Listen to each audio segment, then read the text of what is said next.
Jude and Andrew had argued for years about who was the better guitarist.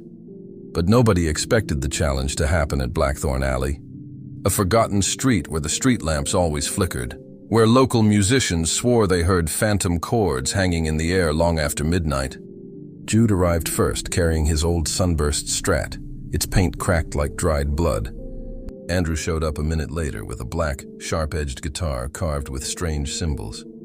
Symbols Jude didn't recognize, symbols that seemed to crawl when the light hit them. "Winner takes the title," Andrew said.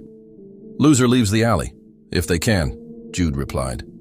They plugged into 2 abandoned amps left beneath a broken neon sign.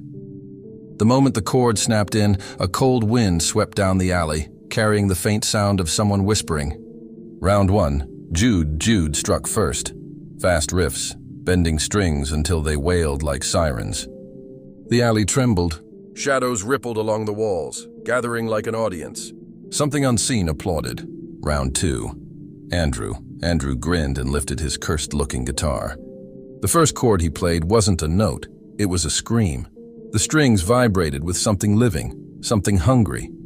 The neon sign above them flickered, spelling out a word neither remembered being there. Feed.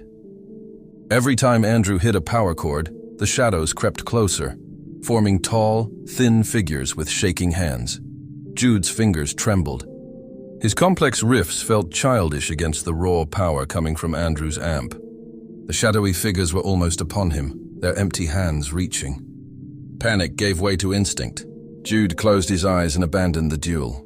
He didn't play for victory, he played for his life.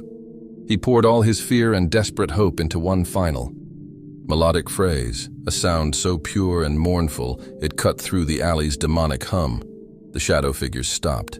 Slowly, they turned away from Jude. They turned toward Andrew. His grin vanished. "No," he stammered.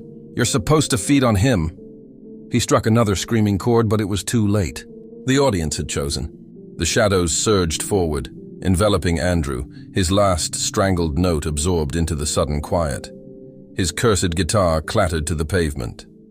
Jude dropped his Strat and ran, not daring to look back. He never told anyone what happened in Blackthorn Alley.